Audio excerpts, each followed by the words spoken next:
Hello students, today we will start chapter 8 entitled prepositions। आज हम chapter 8 के बारे में पढ़ेंगे जिसका नाम है प्रीपोजिशन। ठीक है, हालांकि प्रीपोजिशन मैंने आपको पहले भी पढ़ाया है, लेकिन एक बार हम इसको और समझते हैं। ठीक है, देखिए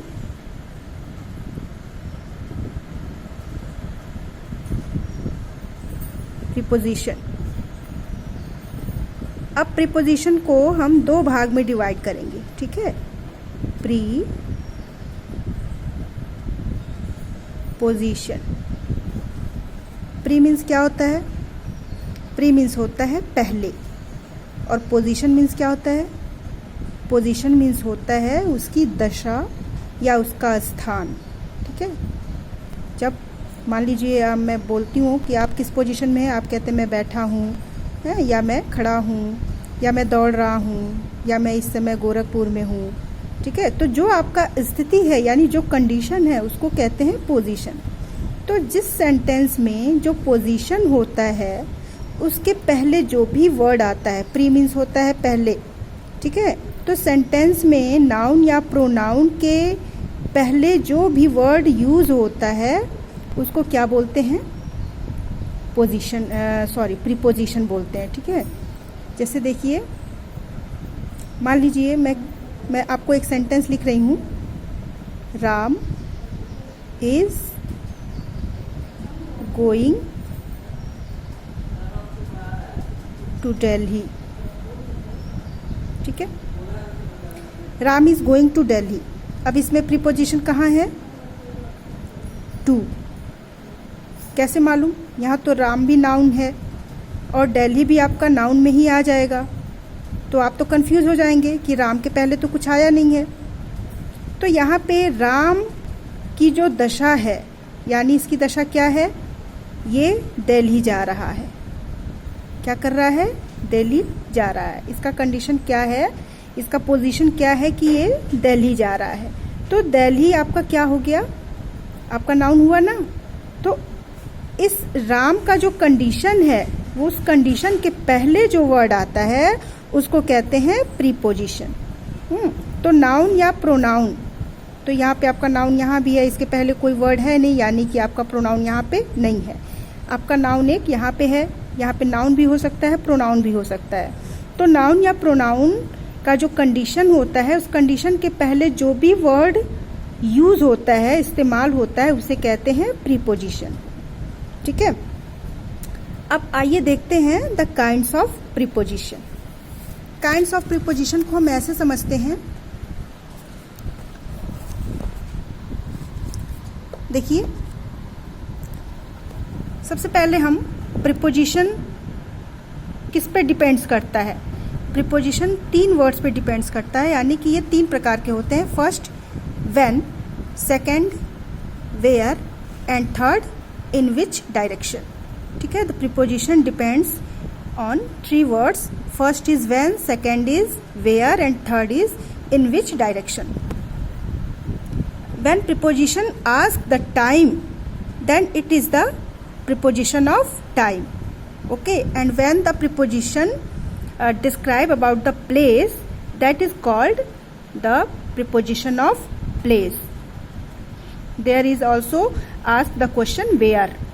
Okay, वहाँ पे हमेशा where मतलब कहाँ जाते हैं या कहाँ हो रहा है वर्क। ठीक है, तो जब हम प्लेस को इंगित करते हैं तो वहाँ पे आपका प्रीपोजिशन ऑफ प्लेस हो जाएगा। नेक्स्ट आपका है इन विच डायरेक्शन। ये आपका थर्ड काइंड जो है वो है इन विच डायरेक्शन। तो इसमें किस दिशा में आपका कार्य हो रहा है, सेंटेंस जो है उसका जो पोजीशन है वो किस दिशा में हो रहा है, इस बात को इंगित करता है। सबसे पहले हम समझेंगे व्हेन, यानी कब। ठीक है, इसमें देखिए क्या आता है? इन, ऑन, एट, बिफोर, आफ्टर। ठीक है, एक हम सेंटेंस आपको लिखते हैं, जैसे मान लीजिए मैंने आपसे पूछा कि when will your birthday fall, आपका बर्थडे कब पड़ता है, तो इसमें टाइम है ना, व्हेन। व्हेन यानी टाइम। ठीक है, व्हेन विल योर बर्थडे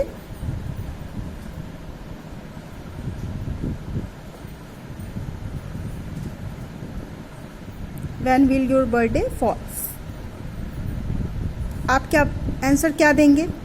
आप आंसर देंगे कि माई बर्थडे फॉल्स इन जनवरी। जब भी आपका है, मान लीजिए आपने लिखा माई बर्थडे फॉल्स इन जनवरी, ठीक है।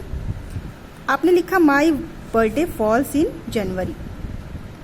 कब कब आपका बर्थडे पड़ता है? जनवरी में।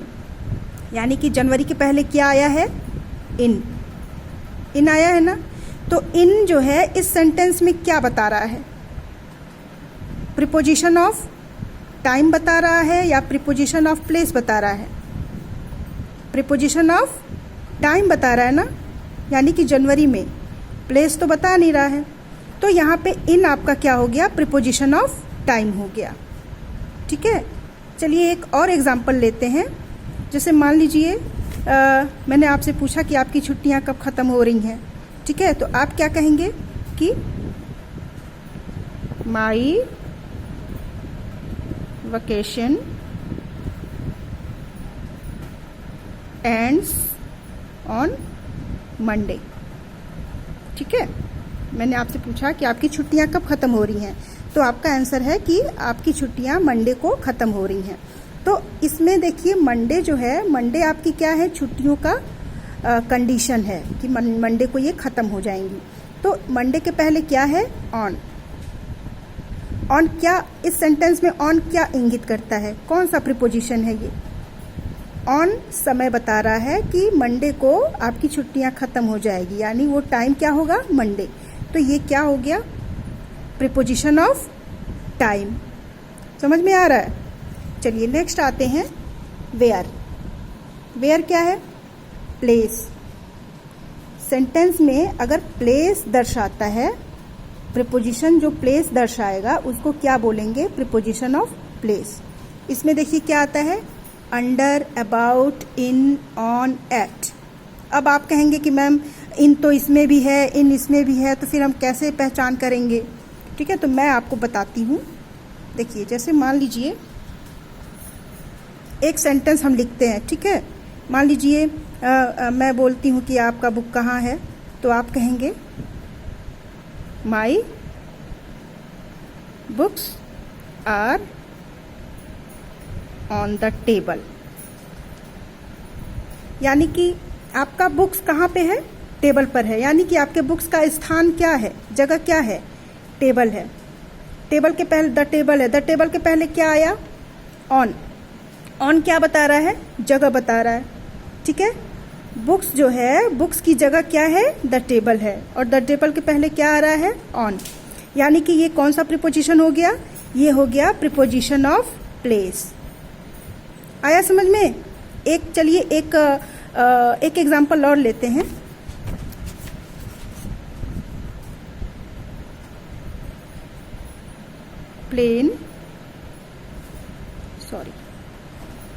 The plane is just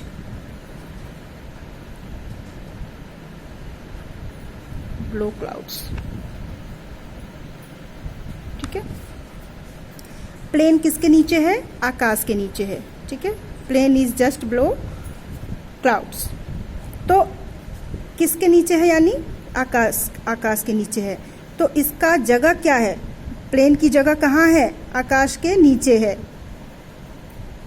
तो आपका बेलो क्या हो गया? प्रोनाउन हो गया, ठीक है। तो क्लाउड्स के नीचे जो भी क्लाउड्स के पहले जो भी वर्ड आता है वो क्या हो गया? प्रीपोजिशन हो गया। और कौन सा प्रीपोजिशन हो गया? Which kinds of preposition? Preposition of which? बताइए। प्रीपोजिशन ऑफ प्लेस, ठीक है। तो यहाँ पे ये आपका जो भी सेंटेंस है, मान लीजिए कोई भी सेंटेंस है, उसमें जो भी आपका प्रीपोजिशन होगा, ये ध्यान रखिएगा कि वो प्रीपोजिशन इस सेंटेंस में किसका काम कर रहा है? स्थान दिखाने का काम कर रहा है या टाइम दिखाने का काम कर रहा है, ठीक है। अगर टाइम बता रहा है तो वो प्रीपोजिशन ऑफ टाइम हो गया। अगर प्लेस बता रहा है तो वो प्रीपोजिशन ऑफ प्लेस हो गया। ये ज़रूरी नहीं है कि एट और इन केवल प्लेस वाले में ही रहेगा और टाइम वाले में नहीं रहेगा। ऐसा नहीं है, ये टाइम में भी रह सकता है, लेकिन उसको टाइम ही वहां पे इंगित करना पड़ेगा। ठीक है, तो इस बात को आप ध्यान में रखिए, प्रीपोजिशन को पहचानने का तरीका कि उसको हम पहचानेंगे कैसे, वो किस काइंड्स का है। चलिए नेक्स्ट आते हैं, इन विच डायरेक्शन। ठीक है, किस दिशा में, किस दिशा में मतलब कि जो सेंटेंस है उसमें जो नाउन या प्रोनाउन है उसका कार्य किस दिशा में हो रहा है। जैसे मान लीजिए एक हम एग्जांपल लेते हैं, I am going to Delhi. ठीक है, मैं दिल्ली जा रहा हूं, तो मेरी दिशा क्या है, दिल्ली है। ठीक है, अब दिल्ली यहाँ पे प्लेस आप मत बोलिएगा, ये मत कहिएगा कि यहाँ तो प्लेस बता रहा है। प्लेस कहाँ बता रहा है, यहाँ दिशा बता रहा है ना। मान लीजिए दिशा जो है दिल्ली आपका ईस्ट में है या वेस्ट में है, तो ये यहाँ पे आपका हो जाएगा प्लेस। ठीक है, जैसे मान लीजिए, चलिए हम एक नेक्स्ट उदाहरण लेते हैं।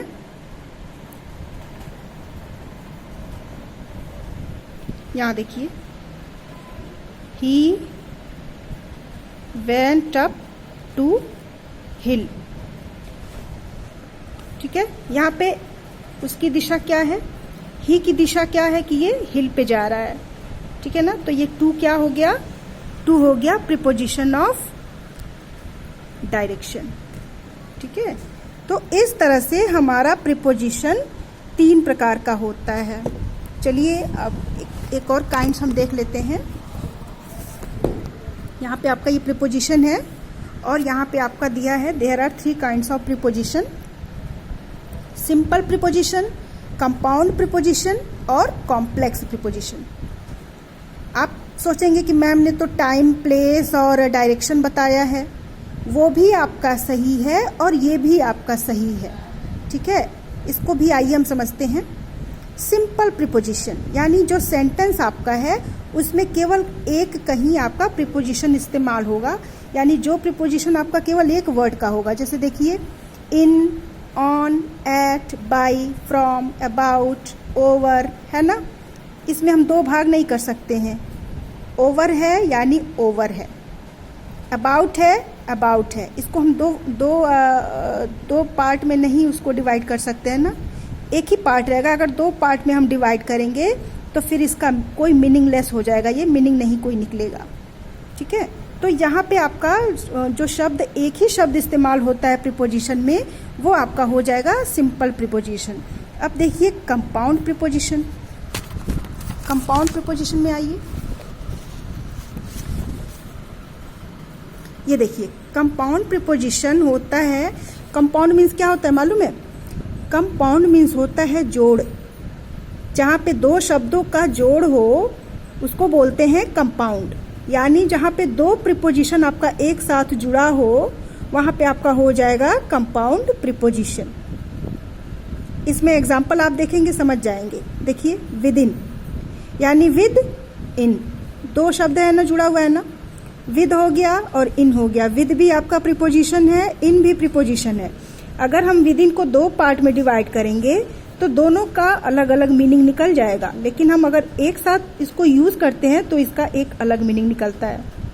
ठीक है ना। इनसाइड, इनसाइड इसमें भी आपका 2 वर्ड है, इन साइड।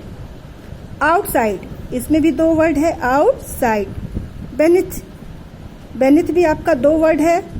ठीक है। बी निथ, बिलो, बिलो भी आपका 2 वर्ड से जोड़ के बना है, बी लो। बिहाइंड, ये भी आपका 2 वर्ड से जुड़ा है, बी हाइंड। तो इस तरह से जो प्रीपोजिशन 2 वर्ड से जोड़ के बना है वो आपका हो जाएगा कंपाउंड प्रीपोजिशन। ठीक है। अब आ जाइए कॉम्प्लेक्स और फ्रेज प्रीपोजिशन। कॉम्प्लेक्स और फ्रेज प्रीपोजिशन। फ्रेज तो आपको पता है ना कि फ्रेज में आपका लगभग ऐसा पता चलता है ना कि उसमें एक सेंटेंस लिखा हुआ है, यानी वो 3 शब्दों का होता है। ठीक है। 2 से ज्यादा उसमें प्रीपोजिशन ऐड होते हैं। इसमें भी आप एग्जाम्पल देखेंगे तो आप समझ जाएंगे। यहाँ देखिए दिया हुआ है, according to, apart from, because of, contrary to, ठीक है। तो ये बिकॉज ऑफ है, अ पार्ट ऑफ है, अकॉर्डिंग टू है। ये आपका लंबा लंबा जो फ्रेजेस है ये आपका फ्रेजेस हो जाएगा फ्रेजेस ऑफ प्रीपोजिशन, ठीक है। बिकॉज एक अकेला आपका हो जाएगा प्रीपोजिशन, बिकॉज क्या हो जाएगा आपका कंपाउंड प्रीपोजिशन हो जाएगा। क्यों? क्योंकि इसमें देखिए बी भी है, कॉज भी है। बी का भी मीनिंग निकल रहा है, कॉज का भी मीनिंग निकल रहा है, लेकिन बी कॉज यानी बिकॉज के साथ आपने क्या ऐड किया है? ऑफ। ये क्या हो गया आपका? फ्रेजेस ऑफ प्रीपोजिशन, ठीक है, या कॉम्प्लेक्स प्रीपोजिशन। आया समझ में? तो इस तरह से आपका there are 3 kinds of preposition. First is simple, second is compound and third is complex. And other side we see that there are also 3 kinds of preposition, that is preposition of place and preposition of time and also the preposition of direction. Okay, और सारी चीज़ों के बारे में मैंने आपको समझा दिया है। यहाँ देखिए दिया हुआ है, एक्सरसाइज भी आपका दिया हुआ है, ठीक है। तो सारी चीज़ों के बारे में मैंने आपको समझा दिया है कि कौन सा प्रीपोजिशन क्या होता है और कितने प्रकार का होता है, कैसे कहाँ पे इस्तेमाल होता है। अगर आपको कहीं भी कंफ्यूजन हो आप मुझसे पूछिएगा, क्वेश्चन करिएगा, आप मेरे पर्सनल नंबर पे मैसेज दीजिएगा, मैं आपको फिर से उसे समझाने का प्रयास करूँगी, ठीक है। अभी मैंने आपको जो बताया है एक बार उसे फिर से रिवाइज करिए। Okay, thank you.